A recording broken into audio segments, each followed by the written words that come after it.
Hey y'all, it's Em here, and today I am going to be doing part two of my candle collection video now that I'm back at my apartment. However, I have yet to even finish editing part one of the candle collection video, so I should probably do that. Oops. But anyway, welcome to the candle collection. I have a lot of them, as you will see. So first, I have my more boring, normally ones. They're just ones I got at Target. So I have this Plumeria and Guava one. It smells very good. I just can't use it that often anymore because I burned it badly, and now there is tunneling happening. But I should look into how to fix that because it smells very good and I like that candle a lot. I just don't use it very often anymore because it's tunneling. So another candle that I did that to, because these were some of the first candles I bought and didn't really know how candles work. So this one is also really tunneled. But this is another Target one. It's by Opalhouse and it is a pineapple and bamboo leaf candle. And I thought it was really pretty and it smelled nice, so I got it. Oh, I should have done this one right after the other one because it's the same brand. This is Project 62. It's the same brand as the Plumeria and Guava one. This is Aloe and Bergamot, I think? Yes. I really like Bergamot. I like that scent. So, yeah. I actually partially discovered this candle because of Sierra Schultzzie. Sierra Schultzzie, whatever you call her, the YouTuber who I will put something here to show you who I am talking about. I enjoy her videos very much, and she talked about liking this candle in one of them, and so I saw it and was like, I've heard of this candle before, and then I smelled it and it smelled nice, and then I bought it. And then this is another Target one by Opalhouse again. Wow, we're switching off brands. There we go. Project 62, Opalhouse, Project 62, Opalhouse. I did it on purpose, obviously. This is a neon guava candle, and it smells very nice, and it is not tunneled very much, so that's good. Next, we have one of my favorite candles, as you will see, because I have almost burned it all the way down, and honestly probably have burned it all the way down, is the Bath & Body Works Island Margarita candle. And I have used it a lot, and it smells very, very good. But however, it's gone. I can't light it anymore. So, because I think last time I tried to light it, it like made concerning noises, and I was like, I feel like this is because there's not enough wax left. So, might have to repurchase that. We'll see. Okay, so that was all my normal boring candles, and now we get into the fun candles because I have a lot of fandom candles that I got from like Etsy and places like that, or the actual shop websites of these specific places.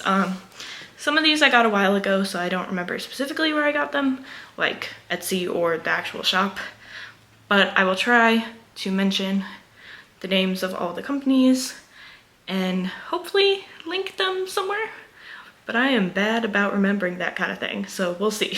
So there are some themes as well to these candles because four of my favorite book series are here, represented here. So let's get into it.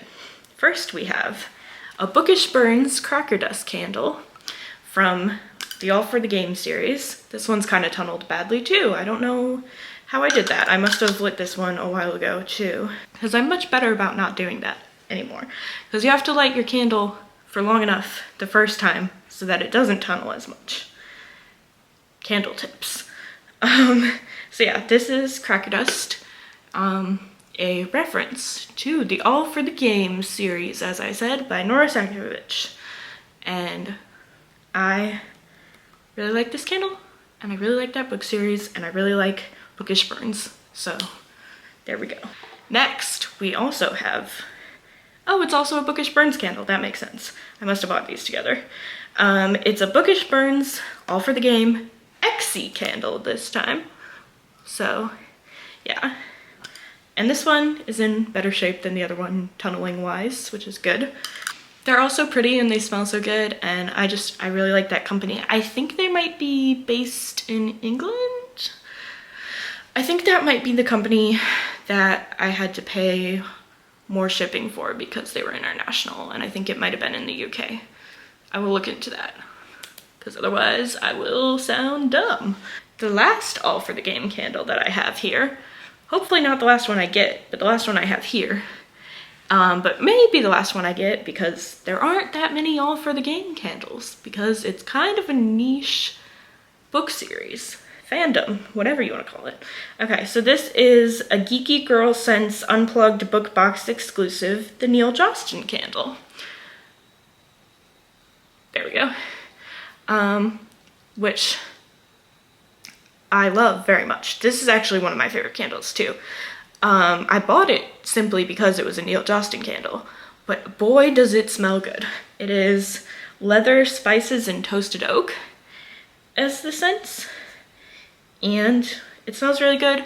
And it was, I think it was part of like a book box collection thing, but when I bought it, it was after that collection had passed, so this was just like, oh, we have leftover candles, anybody want them? And I was like, me, please. And so I bought it. I don't know entirely if that's true, but it says it's a book box exclusive, and I didn't get a book box. I just got this candle. So that is my theory. Next, we have one that I have quite a few candles for, which is partially because I really like this series, but partially because there are lots of candles for this series because of the popularity of this series, and that is my Percy Jackson candles. So I have this Percy one. Oh wait, which brand is this? This is from Wicks by Pearl, which is another one of the candle companies I really like. And you can see it's a pretty one. It is kind of tunneled a little bit, but again, user error. I'm not blaming any of these candle companies for that. I definitely made that mistake. And this is a Woodwick candle, which is cool. And yeah, it smells really good too. This one is Ocean, Seaweed, and Son of Poseidon scented. So this is another Wicks by Pearl candle. It is the Annabeth candle, which is lemon, linen, and Daughter of Athena scented. And it is pretty. And I've not burned it as much because this one's a little bit stronger of a scent than the Ocean Percy one. I wonder if it's the lemon, but I feel like it doesn't smell like lemon to me. That's the strong bit. So maybe it's the linen, but there's something strong in this scent, and I feel like I need to let it cool down a little bit before I light it again. So I'm not as about the like really strong scents. There are certain scents that are a little overpowering to me. But it's not really the certain scents, it's more the intensity of the scents, you know? Like, I can handle pretty much any scent depending on the intensity of the scent, except like tobacco. Not about that life. No, thank you. Okay, and then this one is by Serpent and Flame, and it is Percy's Blue Soda. And it is also a pretty one with a Woodwick. It is fresh cherry and fizzy soda pop with a smidge of danger and prophecy. That's why I like these little fandom candles, because they have little like references to stuff, and I don't know, I think they're fun. This one smells really good too, but again, it's one of those really strong scents. So if you don't like really strong scents, be wary of this particular scent, but I do really like this company again. I follow them on Instagram, so yeah. Oh, would you look at that? I have another Wicks by Pearl candle.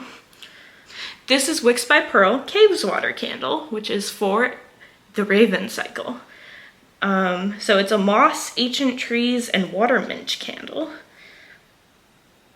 And it looks like that. Okay, so this one is also a little stronger scented. I like the scent again, but it's a little strong. It's a little intense. And and somehow I managed to get wax all over the side of it. Don't know how I did that, but look at that, that's so pretty. Very Cape Swatter of it. Very Cape Swatter of it. And this is another series that I have quite a few candles for. So I have the Cape Swatter one. I have a Novelly Yours Manibus candle, which is a reference to the Raven Cycle as well. I believe Manibus means for your hands. And this one smells like oakiness, rain, and outdoors. This is actually another one of my favorite candles. Yeah, that is very fresh and inviting. And I like it a lot. Let's see, there's a quote on here. It says, "Inside was a colorless lotion that smelled of mist and moss. Replacing the lid with a frown, he turned the container over, looking for more identifying features. On the bottom, Ronan's handwriting labeled it merely, Manibus, for your hands." Quote from and candle inspired by Blue Lily Lily Blue by Maggie Stiefvater, which Blue Lily Lily Blue is one of my favorite books in the Raven Cycle because, yeah, Gwen Lillian. I don't know how to say her name properly, but Gwen, that lady. If you've read the Raven Cycle, you know what I mean. She is a time. And then finally, my most recent addition to the Raven Cycle candles is a Owlcrate Raven Cycle exclusive candle. It's the Lynch & Sons candle, and this one smells amazing. Let's see, what are the scents supposed to be? It's crafted by Lichen and Limestone, and it does not say on here what it's supposed to smell like, does it? It doesn't say on here what it's supposed to smell like, but I am working on editing a video of me unboxing the Owlcrate exclusive box, so when that comes out, then we will talk of the scents of this candle, I guess. Because I don't know what I did with the thing that says what this smells like. So, whoops. But just trust me, it smells really good. If you can find this candle, I don't know if you can because it's an Owlcrate exclusive, but if you can find this candle or something else by Lichen and Limestone, would recommend. It's one of my favorites. Every time I've needed to light a candle recently, or wanted to light a candle recently, I've lit that one. Okay, and then one of my favorite candle companies is from the page. Here we go. And this is the Muses candle. Sorry, it's not focusing. Okay. This is Goddesses of the Arts, infused with citrine for creativity, inspiration, and self-improvement. And look at that, it's so pretty. And so this, from the Page Company, had a collection of little mini candles that you could get with a theme. And I got the Muses, and I think the Muses came in the same box as this candle, but I had the Elpis candle, which is like my all-time favorite candle. It was like, it smelled like rainwater and like, I want to say like lavender or mint or something like that. And hope is what it was supposed to smell like because it's Elpis. And I loved that candle so much, but I burned it all the way through because it was just this little mini one. But yeah, if you can get your hands on an Elpis candle, I don't know if they're still selling them, but if they are, buy it. But I know that some of their stuff is like exclusive, like seasonal or whatever you want, whatever you call that. Like collections that only are there for a while. So might not be around anymore. And then also, I think this came from this company, but it doesn't say specifically, but it's a Moon Goddess little sample, like votive thing, tea candle, whatever this is called. And I need to get a way to light this because I don't have like a little tray for it. But I think this is also from the Page. I think they gave me this as a sample when I ordered from them, so yeah. And then finally, my last selection is from Once Upon a Wick, and it is one of the prettiest candles I have, as you can clearly see. It is Kaz Brecker themed from Six of Crows. And it is very, very pretty, but oh my gosh, it is a very strong scent. Yeah, because it is coffee, leather, kruga, and trickery scented, which it smells good, but again, it's kind of a strong scent. So, when I first bought this candle, like a year ago, I opened it and then immediately had to close it because I was like, that's gonna be too strong for me for a little while. But candles kind of wear off, at least their like initial scent throw after a while, and so this is a lot more tolerable for me now. So yeah, maybe I'll light this sometime soon and see how I like it. Cause I bought it partially because it's a Kaz candle, and partially because I thought it might be similar to the Neil Johnston candle in scent because of the leather and the coffee, and I don't know, I thought it might be similar, but it was a lot stronger of a scent than the Neil Johnston candle, so I'm trying to balance it out a little bit by giving it some time. But along with that candle came a little sample of, guess what? You guessed it, an Inej candle. Oh, I was holding it upside down. An Inej candle. And this one does say that it's from Once Upon a Wick on it, but also I could have figured that out because where else would the Inej candle have come from if not from where I got the Kaz candle, you know? I mean, you know, if you know, you know, you know. So yeah, that is my secondary candle collection, or my primary candle collection, but the secondary part of the candle collection video, you know what I mean. So thank you all for watching, and I hope you enjoyed.